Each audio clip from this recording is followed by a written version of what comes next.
안녕하세요. 저는 코로시 마흐다비입니다. 이것은 스타일박스의 네 번째 세션입니다. 우리가 곧 바이러스를 없애고 여러분을 직접 만날 수 있기를 바랍니다. 이제 새로운 프로젝트를 시작해 보겠습니다. 새로운 부품을 만들 것입니다.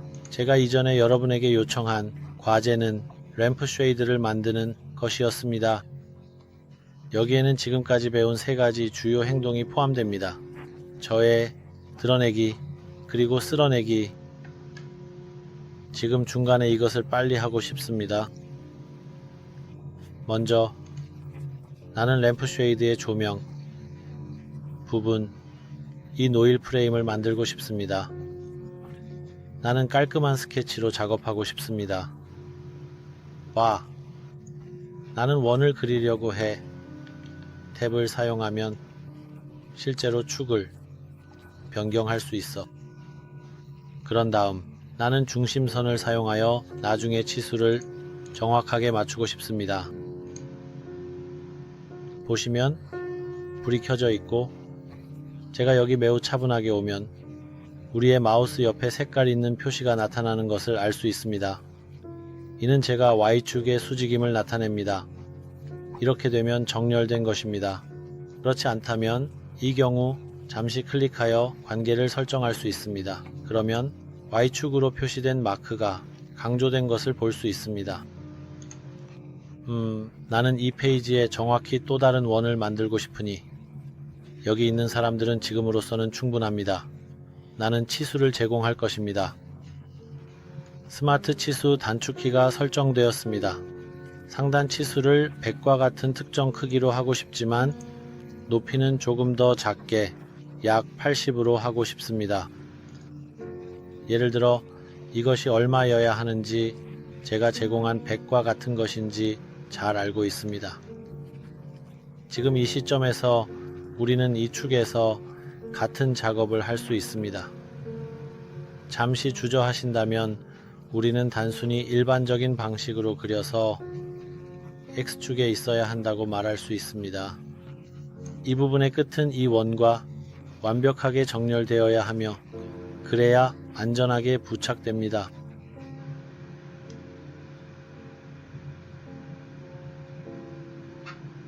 위와 같은 일을 하게 해주세요.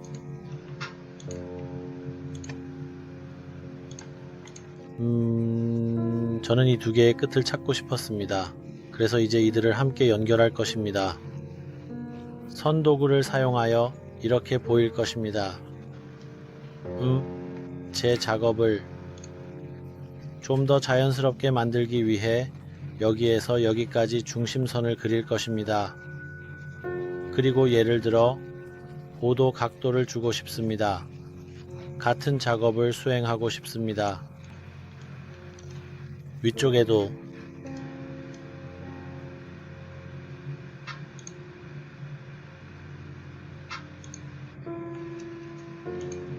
이 두 개의 스마트 치수는 제어 없이 5도 각도로 설정됩니다.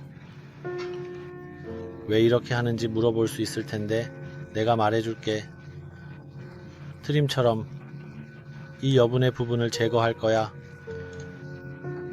이제 먼저 여기에서 원을 그려보겠습니다. 40 정도면 괜찮을 것 같고 30도 괜찮습니다. 이제 선을 가져와서 여기서 멈추겠습니다. 다시 트림을 집어들고 이 부분을 잘라내겠습니다. 지금까지 이렇게 생긴 것이 있습니다. 위쪽에 닿을 때까지 이렇게 하고 이 부분도 기본적으로 제거하겠습니다. 보시다시피 여기서 시작해서 돌아가고 올라가고 이쪽에서 다시 구부러지는 선과 같은 형태를 만들고 싶습니다. 그리고 이것은 여전히 뭔가 부족합니다. 이 귀는 매우 날카롭습니다. 보시다시피 제가 스윕을 진행하고 원형 축을 원한다고 말하면 이것이 제 경로이기도 한데 제가 작업한 이 3D 스케치는 아마도 미리 보기를 제공하지 않을 것입니다. 왜냐하면 이 나사들의 두께가 10mm로 너무 많기 때문입니다. 4번을 시도해 보겠습니다. 그래서 괜찮은 것 같지만 이것을 확인하면 여기에서 내 와이어가 용접된 것처럼 구부러질 수 없는 날카로운 모서리가 있습니다. 따라서 이것을 삭제하겠습니다. 필렛을 적용하고 싶을 때 전체 작업이 선택되어 있었기 때문에 필렛을 적용하는 데 오랜 시간이 걸렸습니다. 시스템이 제가 전체를 필렛 처리하고 싶다고 생각했기 때문인데 저는 그렇게 하고 싶지 않았습니다. 예를 들어 이 선들을 고려하고 크기를 2mm로 설정하면 필렛을 전혀 적용할 수 없는 것 같습니다. 그렇다면 모서리만 필렛이 적용되고 전체 작업은 그렇지 않을 것입니다. 왜 3D 스케치에서 필렛을 사용할 수 없는지 물어볼 수 있습니다. 안타깝게도 이것들이 특정 축에 있지 않고 곡선 형태를 가지고 있기 때문에 이 필렛은 여기서 작동하지 않습니다. 보세요.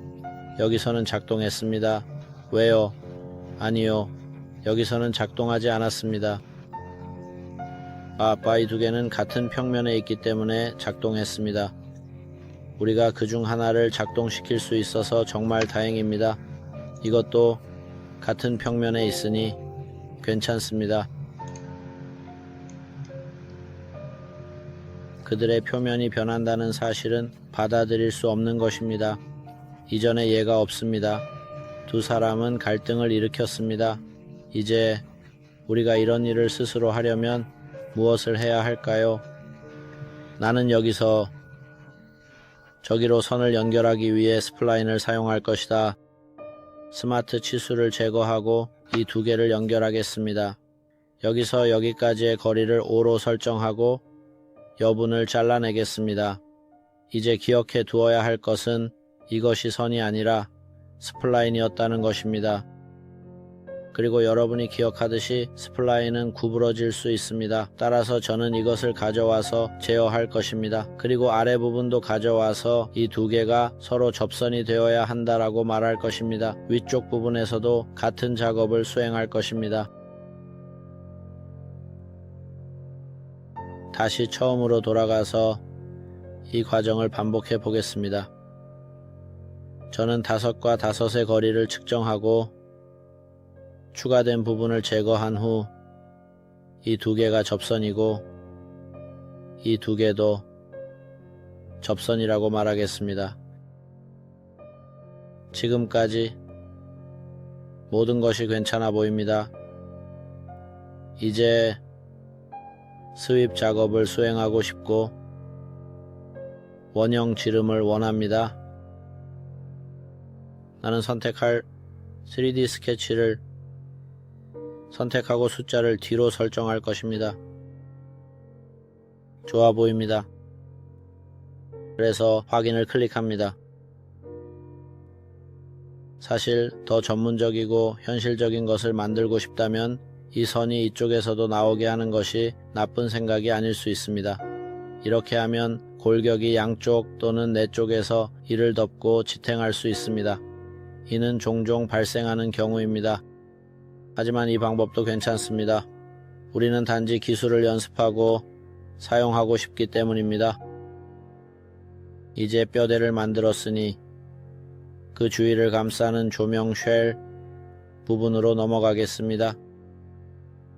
이것은 당신의 디자인에 따라 다릅니다. 이것을 첫 페이지에 배치해야 할까요? 이것이 원의 중앙에 위치할까요?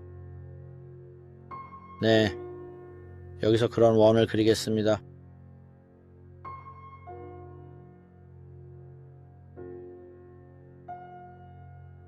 아래쪽으로도 설명하겠습니다. 저는 조금 더 크게 그리기 때문에 여기에 숫자를 할당하겠습니다. 숫자 3개는 확실히 너무 많았으므로 2개와 8개가 절대적으로 적합하다고 생각합니다. 만약 우리가 이 2개를 함께 선택할 수 있다면 그 크기에서는 친구가 다시 없을 것입니다. 저는 친구들을 동등하게 만들고 이제 선으로 넘어가겠습니다. 저는 한 부분에서 시작하여 이 지점으로 가져올 것입니다. 수평 부분을 완전히 삭제하고 이쪽에서도 똑같이 할 것입니다. 지금까지 정말 훌륭합니다. 이 선과 이 원이 조심스럽게 접하도록 하고 싶습니다. 내 원이 아직 제자리에 고정되지 않았어요. 그래서 제가 그것을 옮겼어요.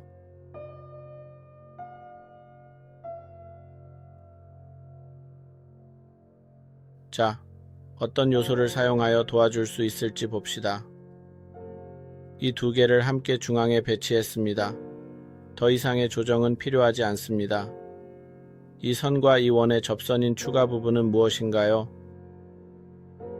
그런데 나는 자주 사용하는 단축키 트림을 위해 내 빔을 설정했습니다. 그것은 우리의 작업 속도를 높여줍니다. 어디에 있었죠? 사용자 정의 탭은 5번째 키보드에 있습니다. 여기에는 모든 것이 스타일 상자에 있습니다. 트림을 검색할 수 있습니다. 이 트림은 표면을 위한 것입니다. 스케치에서 제가 단축키를 설정한 것을 볼 수 있습니다.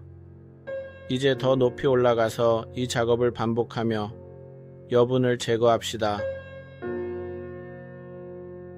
자, 이제 이것에서 오프셋을 취할 수 있습니다. 왜냐하면 저는 이 작업을 중심으로 회전시키고 싶기 때문입니다. 지금 바로 가서 회전 리볼브를 누르고 단축키 숏커트를 누르면 지금 회전 리볼브를 누를 때 스케치가 선택되어 있는지 확인합시다.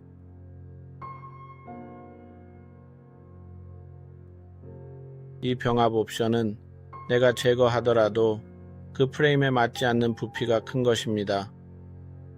여기서 우리는 두 가지를 할 수 있습니다. 하나는 이 스케치에서 오프셋을 취할 수 있다는 것입니다. 이렇게 해서 두께를 반 밀리미터 또는 그보다 더 적게 0.2mm로 설정할 수 있습니다. 그럼 회전 작업을 수행할 수 있습니다. 만약 이 작업을 오프셋으로 수행하지 않았다면 그런 다음 팀 기능 옵션이 있습니다. 지난 세션에서 우리가 활성화했을 때 우리는 오프셋을 아직 수행하지 않았습니다. 어떤 두께를 주고 싶은지 묻는 메시지가 나타납니다.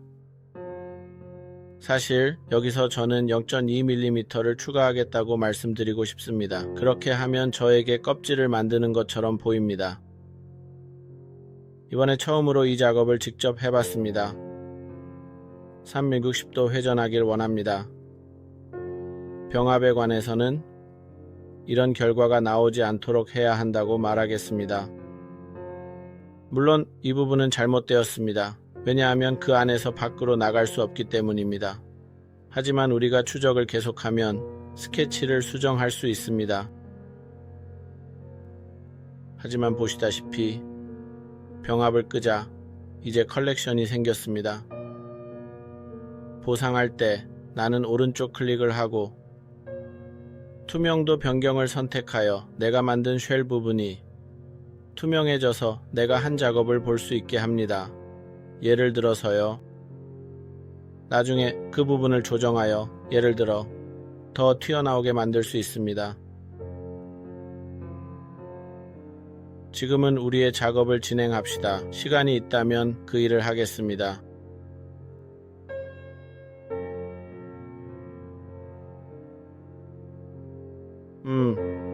이 부분은 아시다시피 빔에 배치해야 하는 위치를 위한 것입니다. 그리고 나서 램프가 나옵니다. 이 앞 페이지를 사용하고 스케치를 그리고 싶다고 말하겠습니다.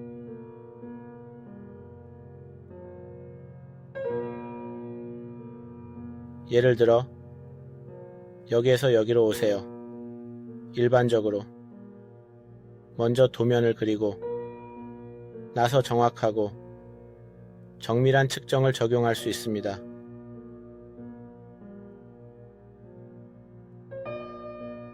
디자인이 그리 멋지지는 않지만 어쨌든 이렇게 작업하고 있습니다.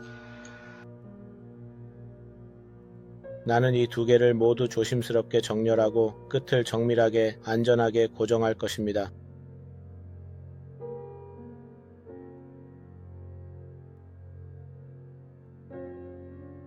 자, 보자. 이 아래 선을 저 선과 정확히 정렬할 수 있는지 확인해 보자. 아니면 이 점을 이 선에 붙여야 한다고 말해야 할까요?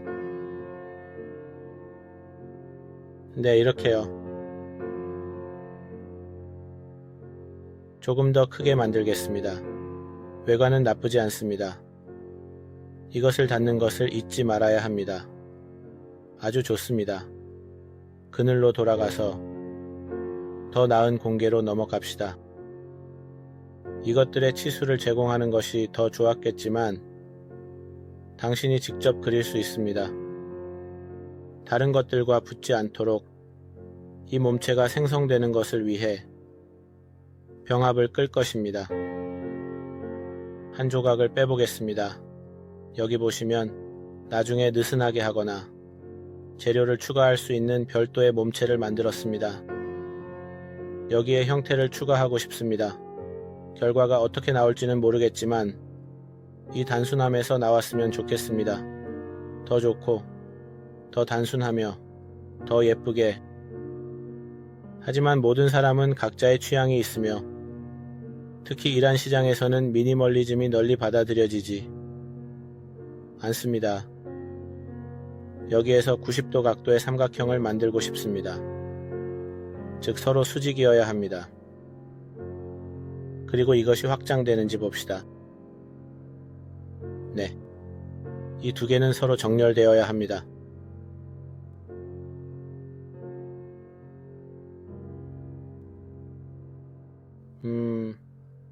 여기 이렇게 그렸고 이쪽에 중심을 두고 싶습니다.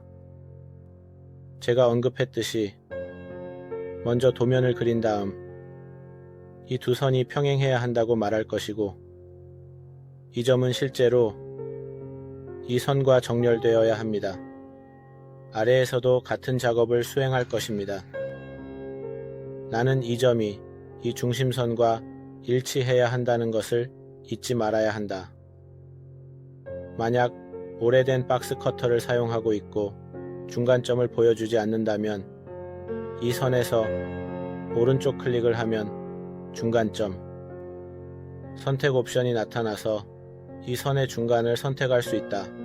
이제 컨트롤 키를 누른 채로 이렇게 하면 이 두 개를 수직으로 만들 수 있다.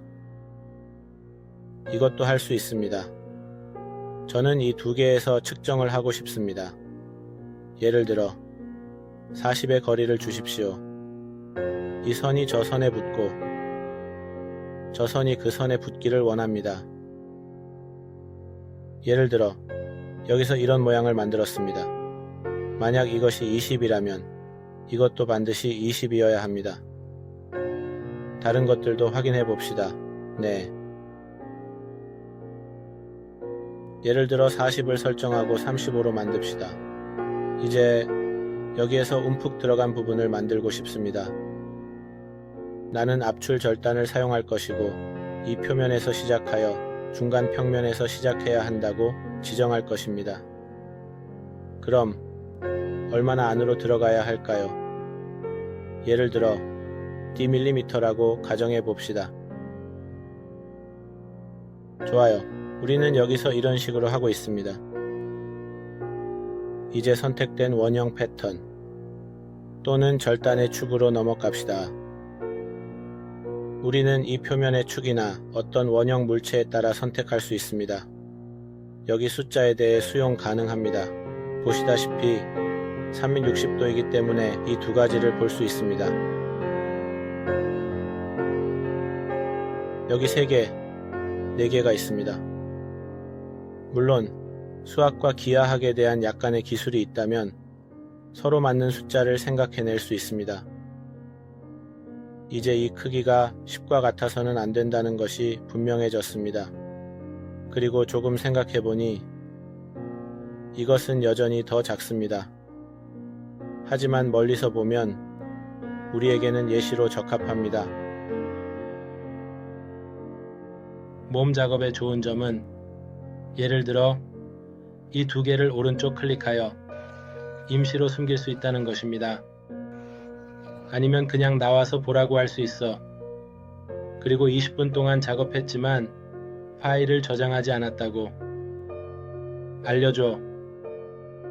우리가 이렇게 하는 것이 더 좋습니다. 예를 들어 우리는 조명이라고 말합니다. 그 비디오는 무의미하다.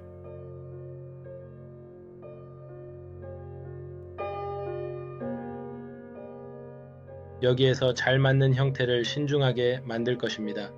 그런 다음 그것을 신중하게 속을 비우고 신중하게 비틀린 형태를 만들어야 합니다.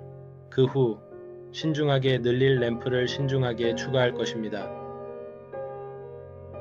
이제 당신에게 남은 일이 없다고 생각합니다. 맞죠? 아주 간단한 회전입니다. 이제 우리의 램프가 들어가는 소켓이 있다고 가정해 보겠습니다. 아마도 옛날 등불처럼 보이는 그런 오래된 램프라고 가정해 보겠습니다.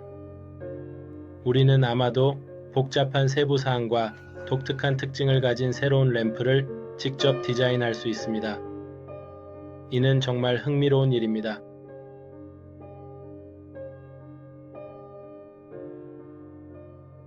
예를 들어 그런 형태,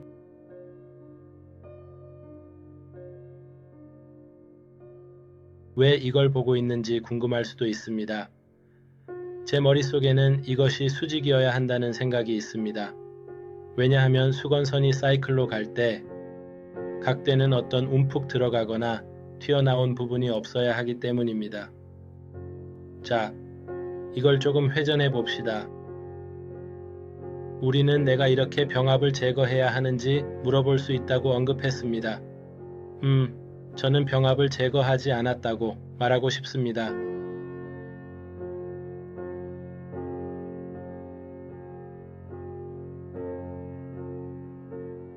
내가 아마 추가한 이 실린더는 병합 옵션이 켜져 있나요?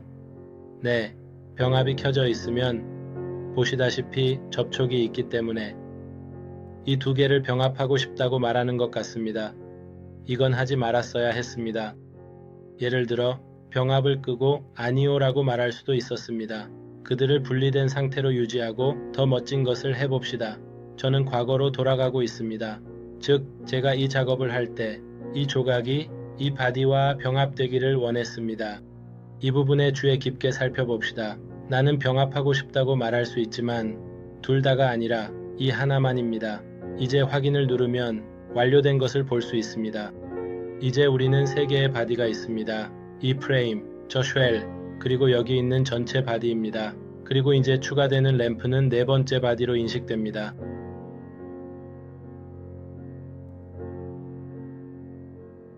나는 지금 이 표면을 선택할 수 있으며 현재 이 순간의 중심을 선택하지 않았기 때문에 이 특정 공간에서 이렇게 공간을 빼고 싶습니다. 이 작업이 오직 이 바디에만 영향을 미치기를 원합니다. 만약 바디가 켜져 있다면 이 램프도 그 구성 요소를 삭제할 것이고 내보내기 절단 작업을 수행할 것입니다. 우리는 헬 마법사라는 명령어 또는 도구가 있으며 이는 나선형 효과나 외관을 생성합니다. 우리는 원본 버전도 볼 수 있습니다.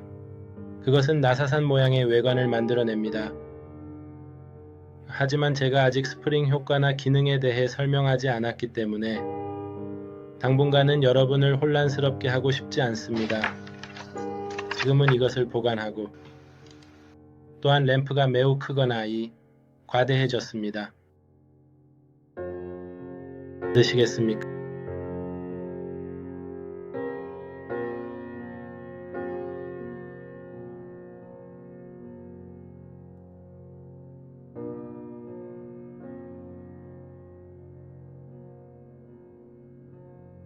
아니요, 아닙니다. 예를 들어 저희는 와이어 섹션도 원했습니다. 물론 이 레이아웃을 만들기 위해 터디 스케치를 사용했지만 여러분이 이러한 유형의 구성 요소를 다루는 느낌을 얻을 수 있도록 TV 디스크와 함께 작업하길 원했습니다. 이 와이어는 어딘가에서 나와야 하며 우리는 그것에 환한 모양을 줄 수 있습니다. 여기 있으니 이 지점에서 내 압출을 시작하고 싶습니다. 이렇게 밀어낼 수 있습니다. 이 부분은 저에게 아무런 문제를 일으키지 않을 것입니다. 왜냐하면 병합이 활성화되면 이 부분과만 상호작용하도록 지시할 수 있기 때문이며 이는 제가 진행하는 데 괜찮습니다. 이제 보이지 않는 선들을 확인해 보겠습니다. 이것에서만 밀려 나온 것처럼 보입니다. 하지만 이 병합을 제거하면 이 두 개의 실린더가 서로 안에 있는 것을 볼 수 있습니다. 이는 물론 현실 세계에서는 불가능합니다. 고체 볼륨은 다른 고체 볼륨을 포함할 수 없습니다. 정확히 말하자면 병합이 활성화되었을 때 자동 선택 모드가 켜져 있지 않았다는 점입니다. 저는 이것을 직접 선택해야 했습니다. 가끔 다른 부품들이 서로 연결되어 있으면 이것이 저것과 병합될 뿐만 아니라 상체와 접촉하는 영역도 갑자기 병합될 수 있습니다. 그러면 지금까지 4개의 바디가 있었는데 왜 지금은 2개만 남았는지 알게 될 것입니다. 작업하던 곳으로 돌아가서 확인해야 합니다. 여기 보세요. 제가 실린더를 그렸고 이 프레임이 이 실린더와 병합된 것을 주의하지 않았습니다. 그 순간 나는 2개의 몸체만 가지고 있었습니다. 앞으로 나아가면서 당신은 이 형태에 조금 더 익숙해질 것입니다. 내가 그린 원형 연결부는 조금 컸지만 이제는 문제가 되지 않습니다. 필터는 어떤가요? 이건 같은 필터입니다. 그냥 부드럽게 하기 위해 조리하는 것입니다. 이제 우리는 여기서 와이어를 뽑아내고 싶습니다. 좋아요. 이제 터디 스케치로 들어가겠습니다. 저는 이것을 가져와서 바나나의 중간 부분에서 시작하겠습니다.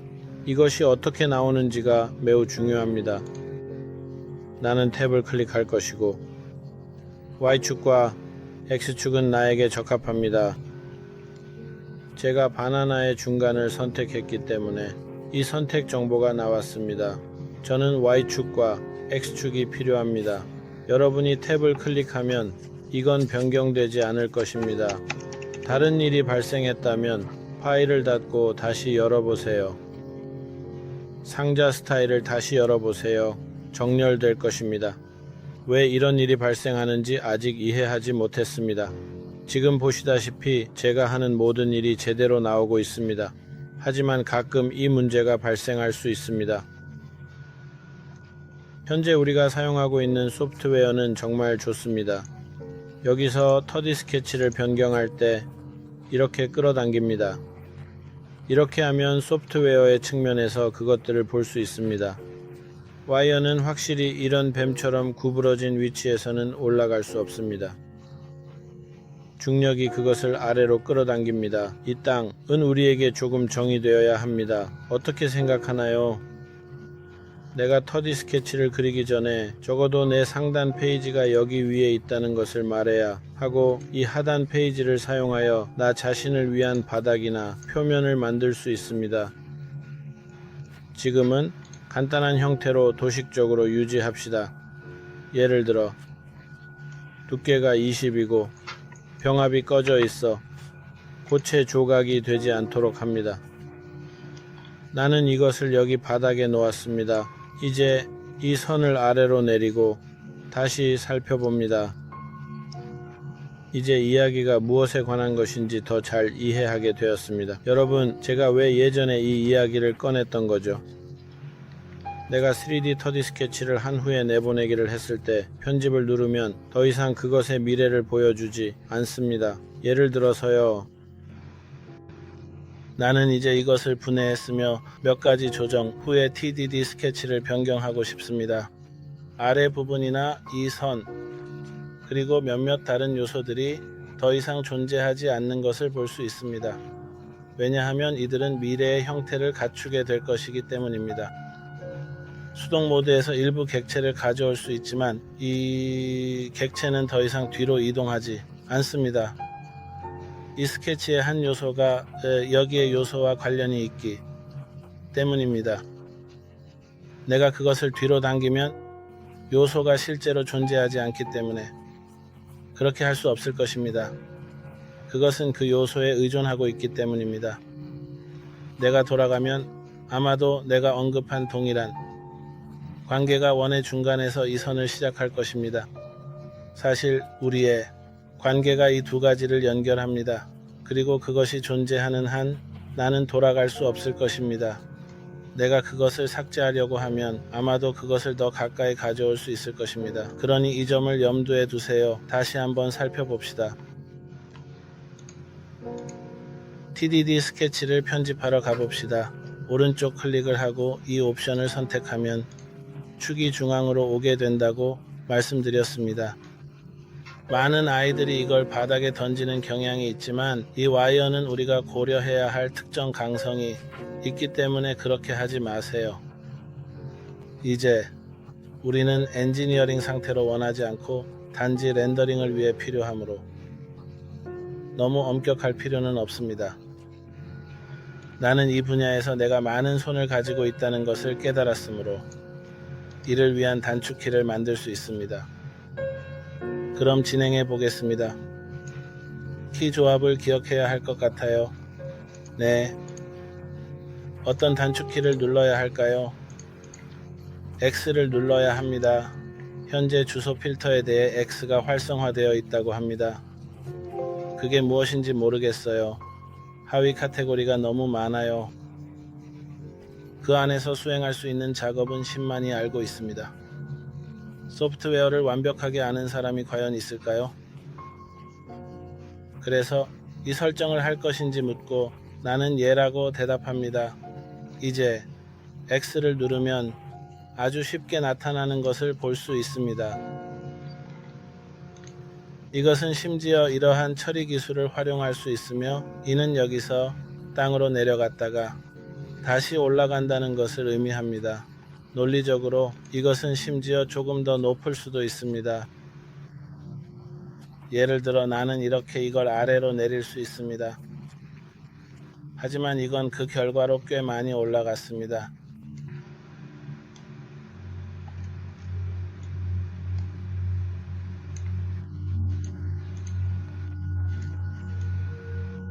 이런 경우에는 하나가 다른 것과 연결된 이중보기 모드를 사용할 수 있습니다.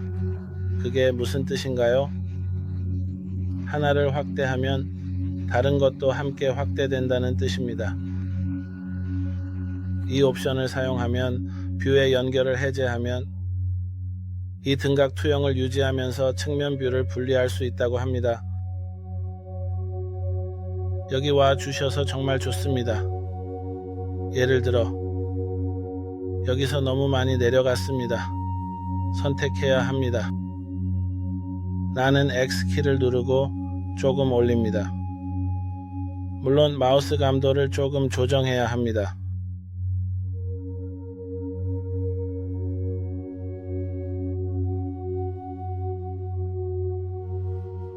여기서 내려올 것입니다.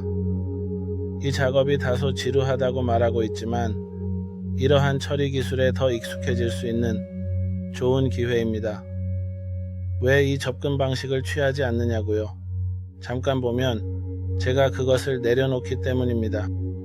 이해하지 못했다면 예를 들어 이 점이 여기에 고정되기를 원한다면 그것을 가져와서 여기 놓을 것입니다. 그래서 우리는 이 축을 사용합니다. X축처럼 축에서 확실히 무언가가 일어나고 있다는 마음의 평화를 줍니다. 어떻게 나왔는지 보여줘. 나쁘지 않아. 전혀 나쁘지 않은 것 같아. 아주 좋아. 나는 원의 같은 부분을 사용하고 싶습니다.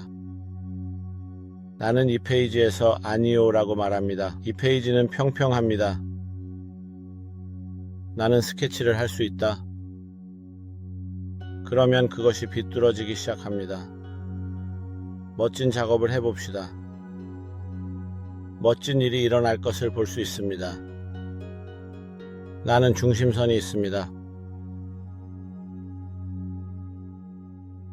나는 여기서 X축에 그립니다. 이제 이것을 선택하고 이 컨트롤을 단단히 잡습니다. 나는 이 두 개를 조심스럽고 정확하게 함께 움직일 것이며 이는 이동 모드가 나타나야 함을 의미합니다. 우리의 작업을 매우 자연스럽고 효율적으로 만들어줍니다. 이제 이 페이지에 완벽한 원을 그리겠습니다. 비율이 잘 맞고 정확하도록 하겠습니다. 나는 이 원을 디자인의 일부인 여기 두 개와 같게 만들 것이다. 최근에 내 작업에 대해 조금 조급해졌고 더 집중할 필요가 있다. 맞아.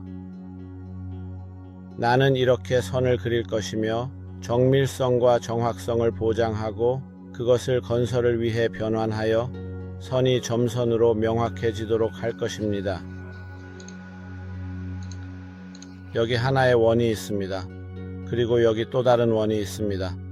우리는 이 두 원을 서로 같게 만들 것입니다. 나는 나중에 다듬을 수 있도록 이렇게 서로 안으로 가져올 것입니다. 여기 필터를 추가하고 싶습니다. 숫자 2는 어떻습니까?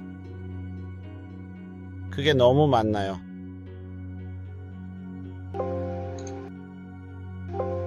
이 시점에서 더 이상 취할 단계나 행동이 없습니다. 우리는 순서의 끝에 도달했으며 더 이상 진행되는 것이 없습니다. 이것은 이 길의 한 단계이기도 합니다. 내가 겪은 것은 물 섹션에서의 미르자베와 같은 이야기입니다. 기본 상태는 켜져 있습니다. 하지만 제가 실수를 했다고 말합니다. 끄고 싶습니다. 예를 들어 저는 전선을 그렸고 이제 그것이 지하로 갔다는 것을 깨달았습니다. 보세요. 이것이 우리가 그린 부분인데 조금 과했습니다.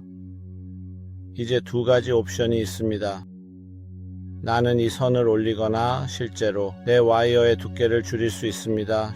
두 가지 옵션이 모두 가능합니다.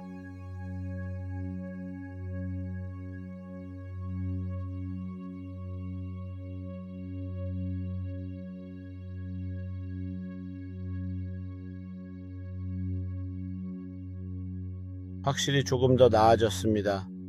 우리가 플러그를 주자고 했을 때 저는 그것이 우리가 할 수 있는 가장 간단한 일이라고 생각합니다. 이 두 원의 중심을 쉽게 찾고 간단히 연결할 수 있을까요? 네. 이제 이 선의 중심도 정의되었습니다. 이 옵션을 사용하여 이렇게 그릴 수 있습니다. 이것보다 훨씬 더 커야 합니다. 지금은 그 부분에 대해 걱정하지 말고 그냥 우리의 일을 끝내자.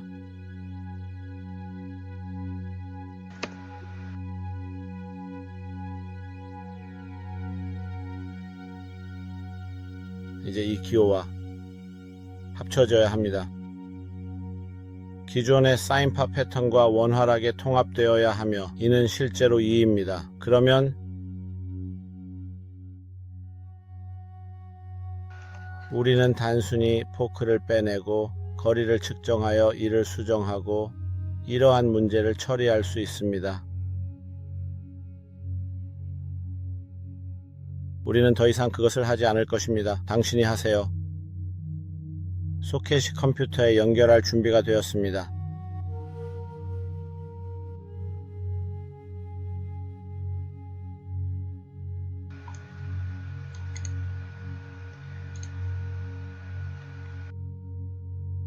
옵션에 관해서는 우리는 그것을 돔이라고 부릅니다.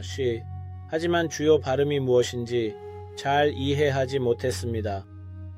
이제 우리는 그것을 돔이라고 부릅니다. 왜냐하면 제가 그것을 많이 사용하기 때문입니다. 저는 그 주위에 저를 위한 몇 가지 도구를 설정했습니다. 먼저 돔이 무엇을 하는지 말씀드리겠습니다. 이 부분을 돔 형태로 만들지만 높이가 꽤 높습니다.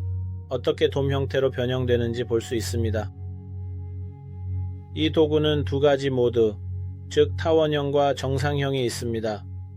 차이점은 내가 이것을 선택할 때 돔이 보이지만 타원형이 켜지면 앞으로 나와서 이것을 돔으로 만듭니다. 이것이 실제 형태가 됩니다. 그래서 어떤 모드를 원하나요? 저는 이 모드를 원합니다. 네, 타원형 모드요. 하지만 타원형인가요? 네, 저는 모든 것을 할 것입니다. 이 형태에서는 그걸로 충분해요. 아, 제가 가진 버그가 있어요. 이게 버그여야 하는지 잘 모르겠어요.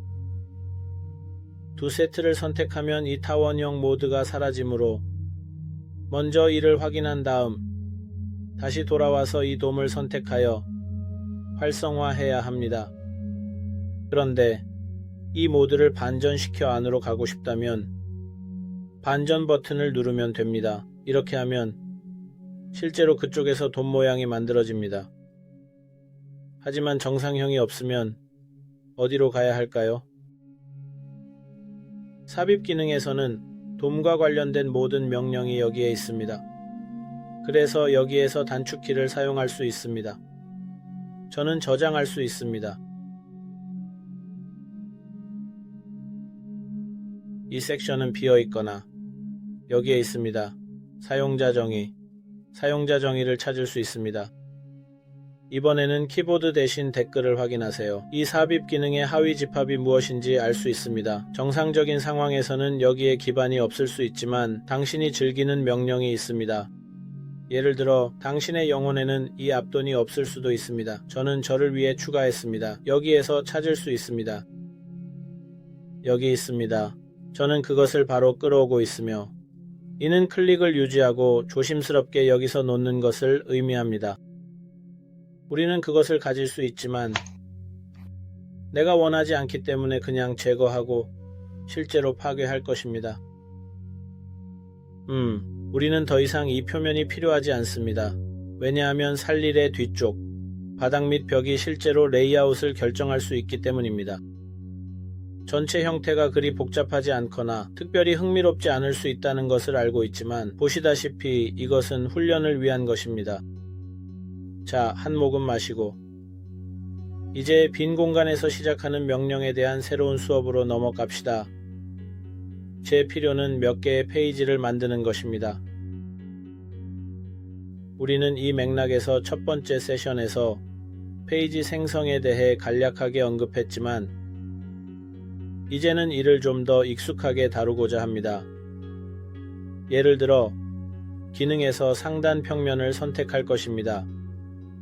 기하학적 참조에는 블렌드 하위 집합이 있으며 우리는 새로운 상단 평면을 가질 수 있습니다. 상단 평면이 선택되면 자동으로 상단 평면과 평행한 새로운 표면을 약 10mm의 거리로 만들고 싶다는 것을 나타냅니다. 대신 20, 30 또는 40mm를 지정할 수 있습니다. 플립 옵션을 선택하면 이 40mm가 아래로 이동합니다. 몇 개를 원하십니까? 하나, 둘 또는 셋이 될 수 있습니다. 이제 진행해 보겠습니다. 아무것도 선택하지 않았다고 가정해 보겠습니다. 이 옵션을 클릭하면 제가 3개의 참조가 있다고 알려줄 것입니다. 이 3가지 참조를 명시해 주시면 새로운 페이지를 만들 수 있습니다. 상단 평면에는 아무것도 없기 때문에 상단 평면을 도움으로 사용할 것이라고 말해야 합니다. 사실 상단 평면만으로도 충분하기 때문에 두 번째와 세 번째 참조는 필요하지 않습니다. 예를 들어서요. 여기 와서 수직 옵션을 클릭하면 다른 기준을 지정하라는 요청이 나타나므로 수직 페이지를 정렬할 수 있습니다. 우리는 한 줄이나 페이지가 더 필요했습니다. 이제 클릭하라고 말씀드리겠지만 먼저 상단 평면에서 조금 연습해 봅시다. 여기에서 약 70의 높이를 가진 면을 만들고 싶고 이 새로운 면에 상대적으로 정확히 140의 거리에 또 다른 면을 두고 싶습니다. 그래서 사실 저는 지금 이 두 개를 가지고 있습니다. 나는 상단면에 아주 잘 들어가고 있으며 여기서 원을 그리기 시작합니다. 상단면에서는 이제 뒤집혔습니다. 네, 우리의 새로운 면에서 두 번째 스케치를 그리고 싶습니다. 그것은 원이나 다른 어떤 형태일 수 있습니다. 원보다 약간 작은 다각형을 사용해 보겠습니다. 이제 스케치를 종료하고 이번에는 두 번째 면에서 작업하겠습니다.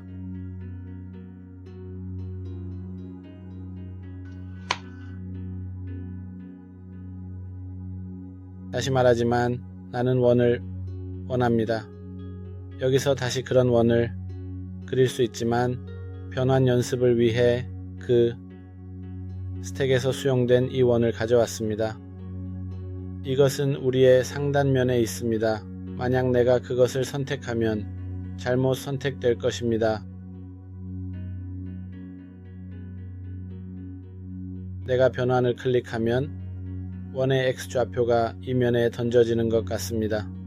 이제 변환의 개념에 익숙해졌기를 바랍니다. 이제 우리는 그것과 함께 할 일이 아직 남아 있습니다. 변환은 많이 사용될 수 있습니다. 저는 이 세 개의 스케치를 그렸고 더 이상 이 페이지가 필요하지 않으니 형태가 어지럽히지 않도록 삭제 버튼을 절대 클릭하지 말아 주시기를 부탁드립니다. 삭제를 클릭하면 당신이 만든 이 스케치에 뭔가가 누락되었다고 말하는 오류가 발생합니다. 무엇이 빠졌는지 분명합니다.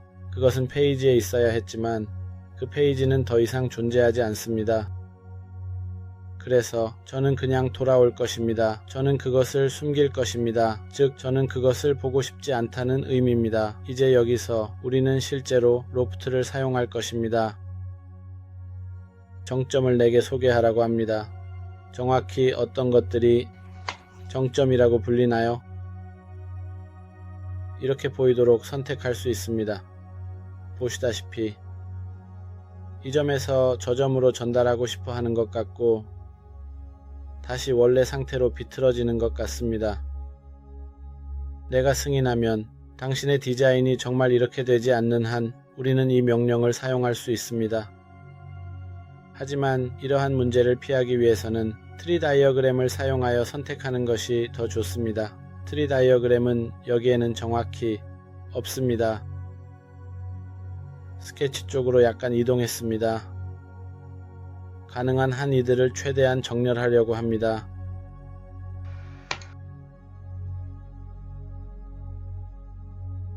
이런 형태가 여기로 왔습니다.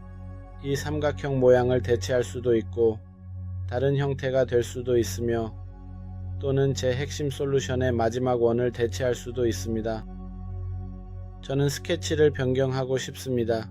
여기 와서 예를 들어 이 원을 선택할 수 있습니다.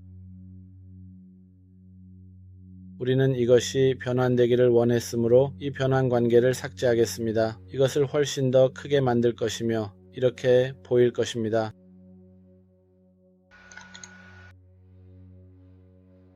아이디어는 우리가 얼음이 담긴 유리잔을 만들 수 있다는 것입니다. 하지만 말씀드리자면 기본 용어를 사용하여 한 점이나 원에서 다른 형태로 도달할 수 없는 형태는 거의 없습니다. 여기 예를 들어 봅시다. 원뿔을 그리기 위해 로프트 기법을 사용할 수 있다는 것을 알고 있습니다. 우리가 이제 꽤 일반적으로 사용하게 된 로벌브를 사용할 때 로프트를 선택하는 것을 피할 수 있습니다. 이렇게 하면 원뿔을 만들 수 있다는 것이 분명합니다. 하지만 지금 생각해보면 회전했기 때문에 원형의 형태를 가졌습니다.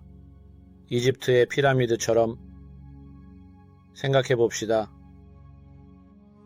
그들의 정점이 몇 개인지는 모르겠지만 나는 그들이 4개의 정점을 가지고 있다고 생각합니다. 이 2개가 서로 같도록 정사각형을 만들어 봅시다.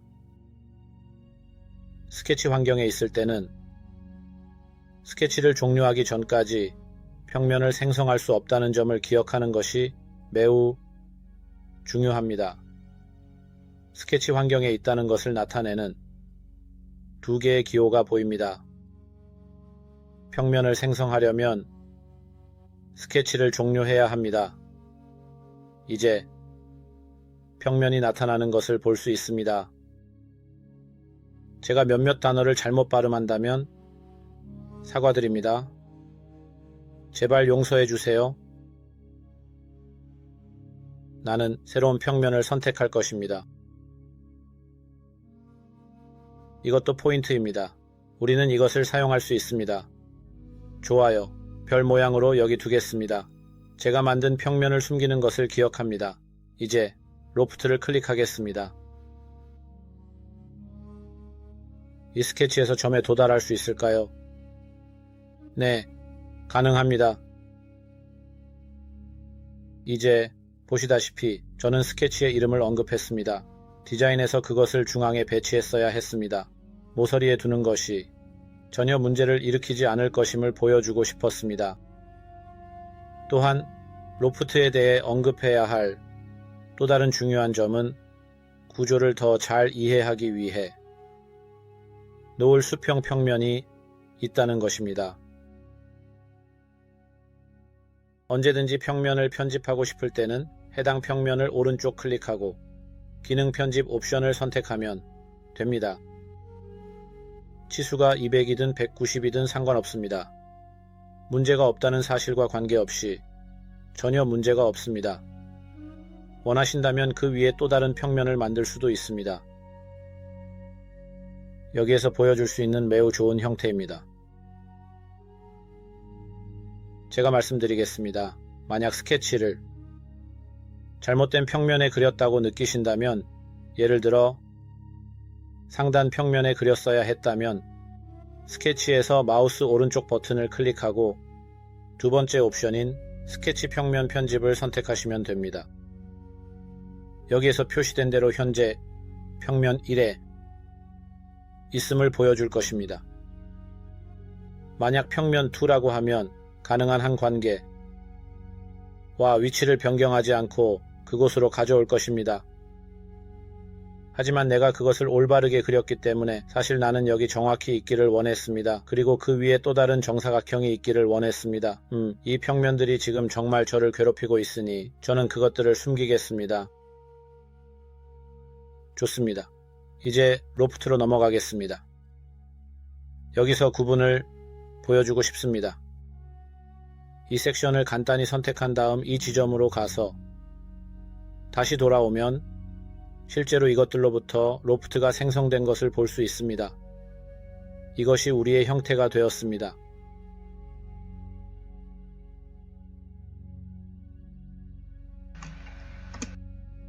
이제 두 가지 작업을 수행하라고 한다면, 즉 로프트를 사용하여 이 지점에서 저 지점으로 가고 평면인지 확인하라는 의미입니다. 그 사이에는 아무것도 없습니다. 이제 이 작업을 완료했으므로 이 표면은 우리에게 적합합니다.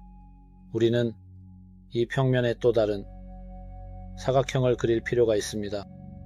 이 작업을 하려면 이 평면에서 스케치를 생성하는 방법을 알고 있습니다.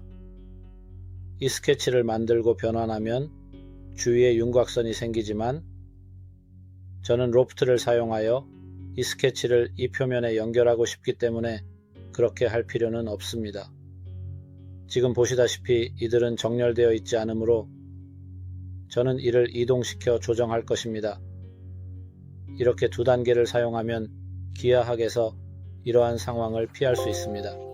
나중에 사용할 평면을 만드는 방법에 대해 설명해 드리겠습니다. 특히 이 연습을 위해서입니다. 여기 스케치가 있고 여기 원이 있으며 두 개 모두를 압출하고 싶습니다. 이제 제가 그것들을 압출했으니 필렛을 몇 개 적용하고 여기서 몇 가지 형태를 만들겠습니다. 아주 좋습니다.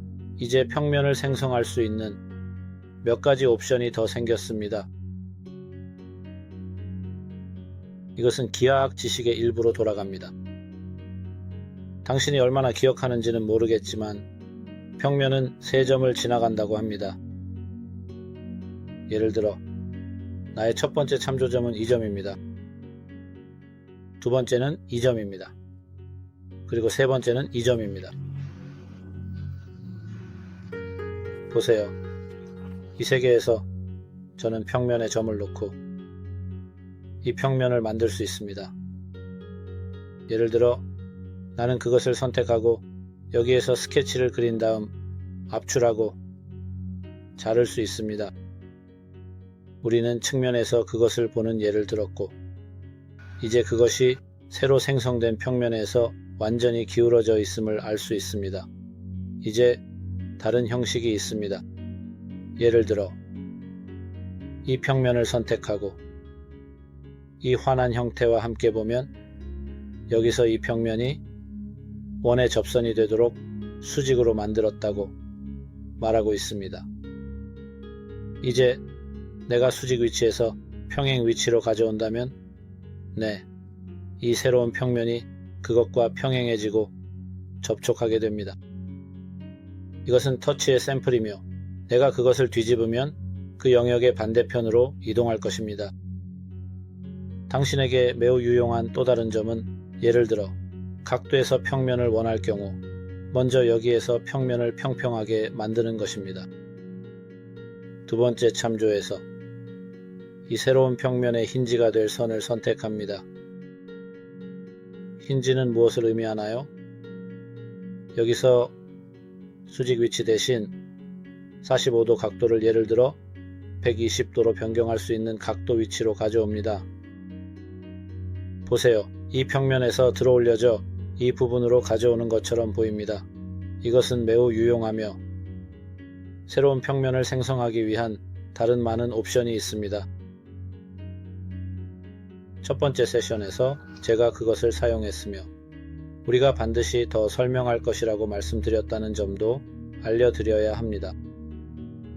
이 평면과 이 평면을 선택한다고 상상해 보세요. 그러면 자동으로 중간 옵션이 활성화되고 여기에서 중간 평면이 생성됩니다. 재미있는 점은 각도가 있더라도 결과를 계산하여 공통 평면을 제공한다는 것입니다. 내가 두 개의 평면이 있는 상태를 선택한다면 예를 들어 완전히 투명한 상태에서 이들의 높이를 모르기 때문에 여기서 평면을 선택하고 이상적으로 거리가 얼마여야 하는지 물어봅니다. 그 숫자가 무엇인지 모르겠습니다.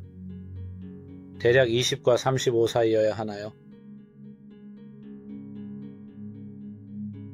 아마도 그렇겠죠. 우리는 참조점을 여기 위에 다시 배치할 수 있습니다. 하지만 이제 각도가 변경되었으므로 조정해야 합니다. 명령을 다시 실행하고 이 평면과 이 평면에서 시작하는 것이 훨씬 더 쉽습니다. 그러면 자동으로 모드가 활성화되고 중간 평면도 거기에 있을 수 있습니다. 자, 이 부분으로 돌아가서 로프트에 대해 좀 더 이야기해 봅시다. 내가 한 조각의 절반을 만들었다면 보통 우리는 대칭적인 조각의 절반을 만들어서 결국에는 그것들을 미러링할 수 있습니다. 예를 들어 나는 바나나로 작업하고 싶습니다. 나는 실제로 형태를 만들기 위해 상단 평면에 선을 그립니다. 스플라인을 사용하여 바나나처럼 만들고 그 다음에 조금 정리합니다.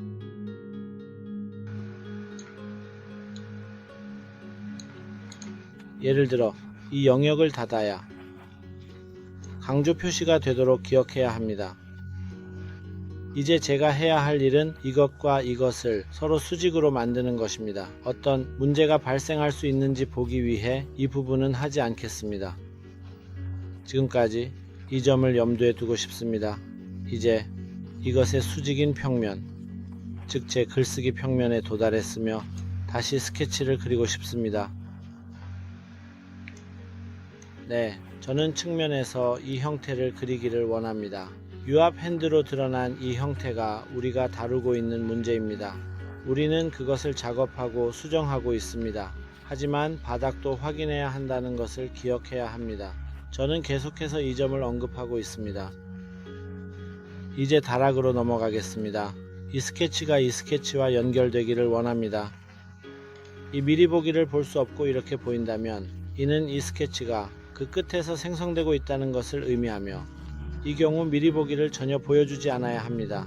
따라서 이 녹색 점을 여기에서 떨어뜨리세요. 좋아요. 이제 이게 우리에게 충분한가요? 아니면 제가 더 해야 하나요? 여기 참조선을 그리기 위해 사용할 수 있는 가이드 곡선도 있습니다. 지금은 가이드 곡선에 대해 다루고 있지 않습니다. 여기 시작점과 끝점이 있고 프로필에서 정상 상태로 가져오면 이렇게 보일 것입니다. 그게 무슨 뜻인가요?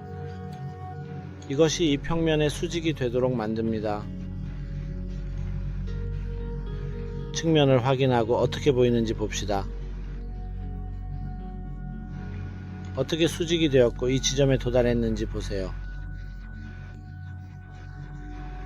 이게 바로 그거였어. 이 아이디어는. 이 사람에게도 쉽다는 거지. 내 말 이해하지?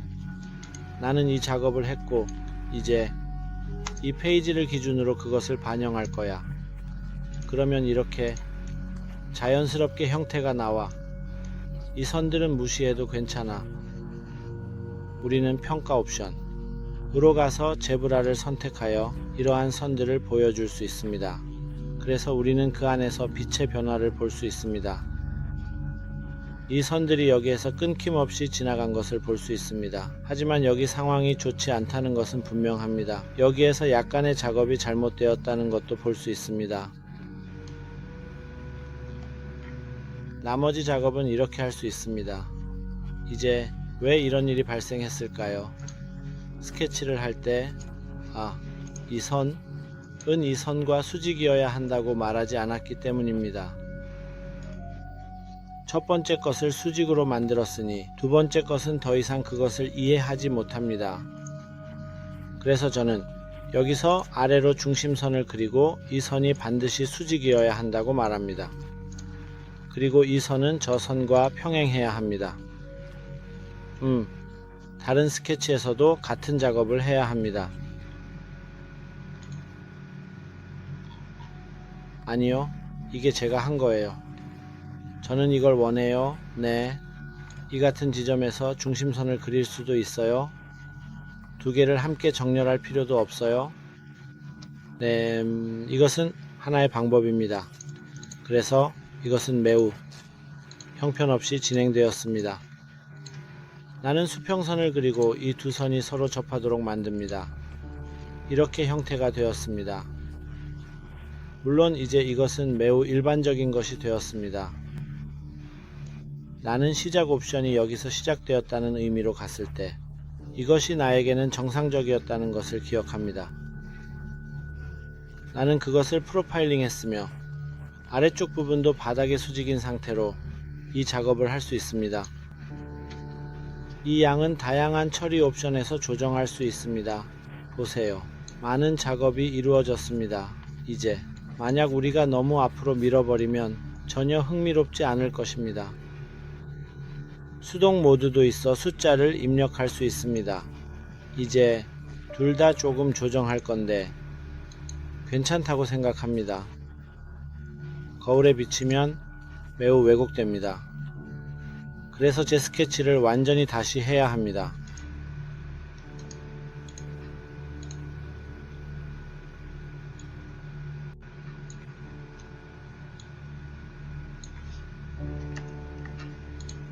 여기에는 문제를 일으키는 요소가 너무 많아 우리의 작업 프로세스에서 혼란과 비효율성을 초래할 수 있습니다.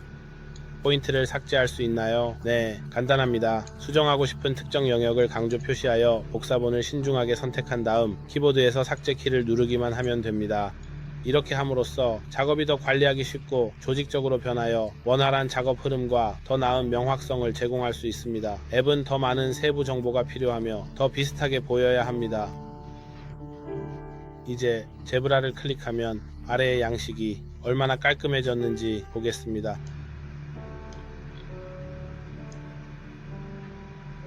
여기 약간의 왜곡이 있지만 우리에게 방해가 될 정도는 아닙니다. 제가 놓친 것이 있는지 잠시 확인해 볼 수 있을까요?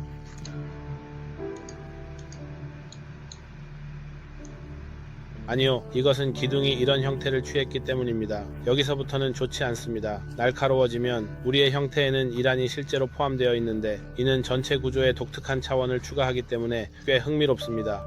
이제 전체 컬렉션을 아래로 미러링 할 수 있어 전체 미적 감각을 향상시키는 매혹적인 시각 효과를 만들어냅니다. 주변의 선들은 고려하지 말고 주의가 산만해지지 않도록 핵심 요소에 집중할 수 있게 해주는 기술인 마르타 모드를 적용해 봅시다. 그들은 존재하므로 다시 돌아가 제브라 모드를 살펴보자. 이 모드는 매우 계몽적인 대조적 관점을 제공한다. 빛이 완전히 그 안을 가로지르며 부드럽고 시각적으로 매력적인 매끄러운 전환을 만들어냅니다. 좋아요. 그래서 우리는 프로필에서 이 일반 명령을 많이 사용할 수 있는데 이는 일관성과 효율성을 유지하는 데 매우 유용합니다. 이 명령 관리자에서 길을 잃게 되면 이 버튼을 눌러주면 다시 나타나므로 항상 제어를 되찾고 중단 없이 작업을 계속할 수 있습니다.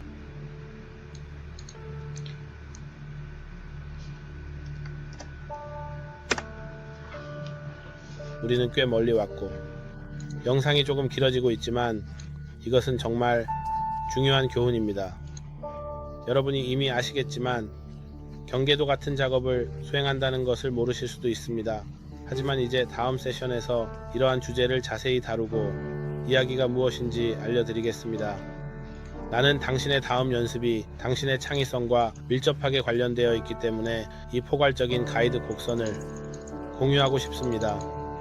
당신의 디자인으로 향수병을 디자인해 주실 것을 요청하고 싶습니다. 여기에서 제가 말씀드리고 싶은 이 가이드를 사용할 수 있습니다. 이 가이드는 포괄적이고 상세하여 필요한 정보를 제공합니다. 예를 들어 여기에서 바쁜 장면을 그려봅시다. 예를 들어 복잡한 장면을 설명해 봅시다. 누가 누구인가요?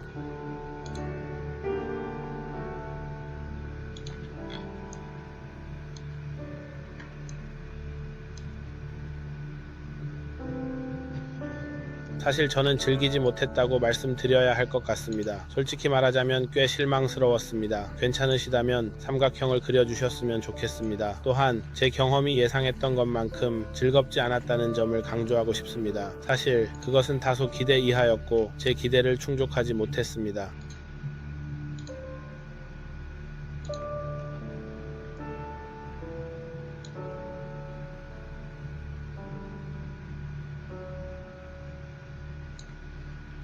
예를 들어 나는 반드시 삼각형 위에 평면이 선택되어야 한다는 것을 잊지 말아야 한다. 이제 삼각형을 만들겠다.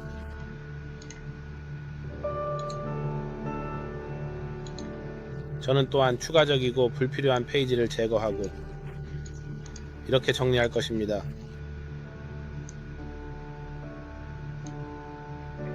목적이 뭐죠?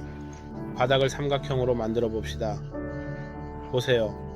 과거로 돌아가면 더 이상 위쪽 삼각형을 볼 수 없을 것입니다. 그들은 여기쯤 있었던 것 같아요. 보시다시피 이 안내선들이 우리의 작업에 영향을 미치지 않는다는 것을 알 수 있지만 이제 그것들을 삭제해 보겠습니다. 예를 들어 오류가 발생합니다. 당신이 그린 삼각형이 그 정사각형의 중앙에 위치해 있으며 그곳에 있을 권리가 있다고 말합니다. 그래서 한 변이 노란색으로 변했고 위에 있는 다른 삼각형은 확실히 문제가 있었고 제가 그것도 지웠습니다. 오류가 해결된 것을 볼 수 있습니다.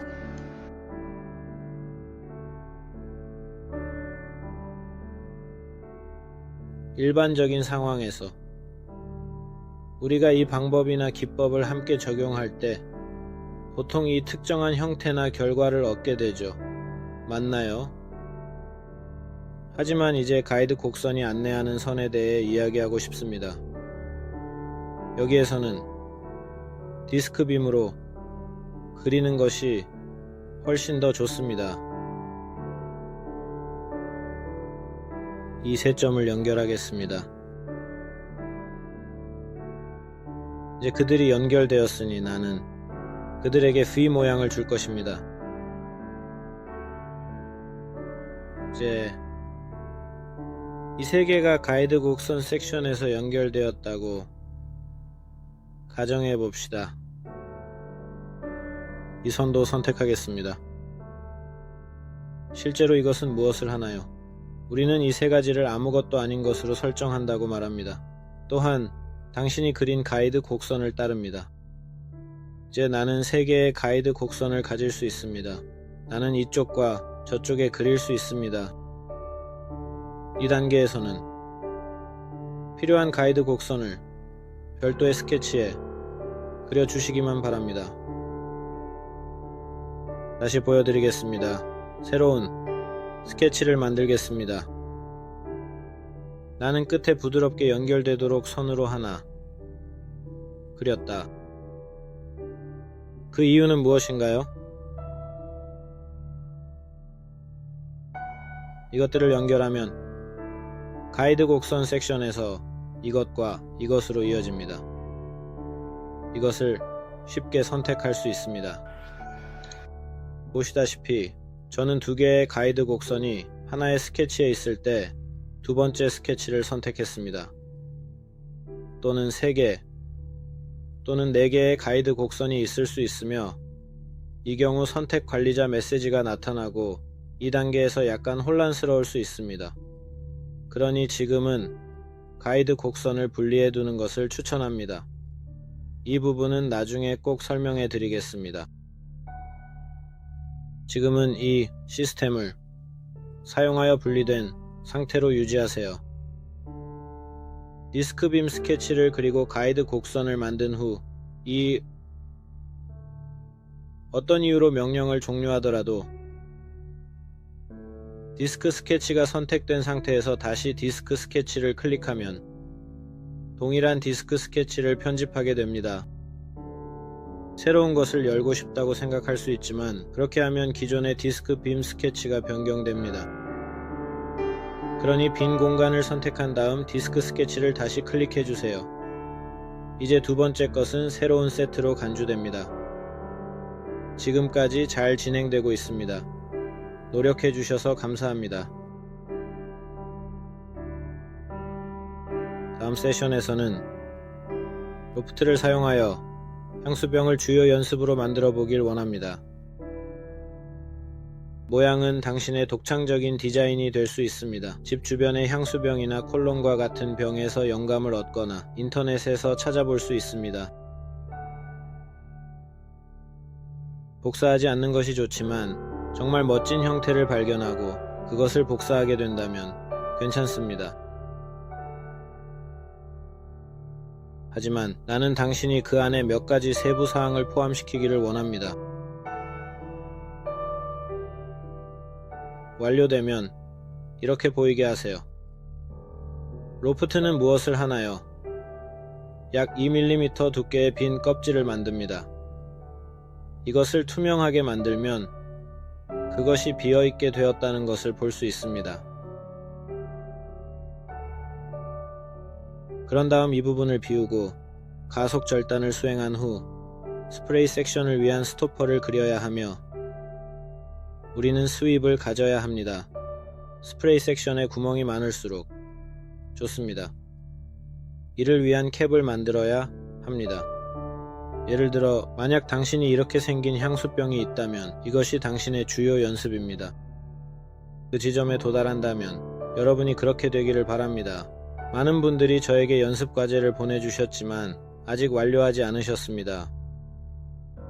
운동을 완료하지 않으면 불행히도 여기에서 세션 하나, 둘, 셋을 진행할 수 없습니다. 이전 세션을 다시 참조해야 합니다. 왜냐하면 우리의 연습이 지속적으로 반복되고 서로 연결되어 있기 때문입니다. 이 연습을 완료했다면 스터디 램프를 만들어 보시기 바랍니다. 스탠드 조명은 반드시 가속 절단, 스윕, 그리고 로프트 기법을 사용해야 하며 만약 쉘, 필렛, 그리고 원형 패턴이 포함된다면 더욱 좋습니다. 그러니 향수병 연습에 집중해 주세요. 그 지점에 도달하면 지금까지 작업한 모든 작업을 포함하여 스터디 램프를 통합할 것입니다. 감사합니다. 다음 세션에서 뵙겠습니다.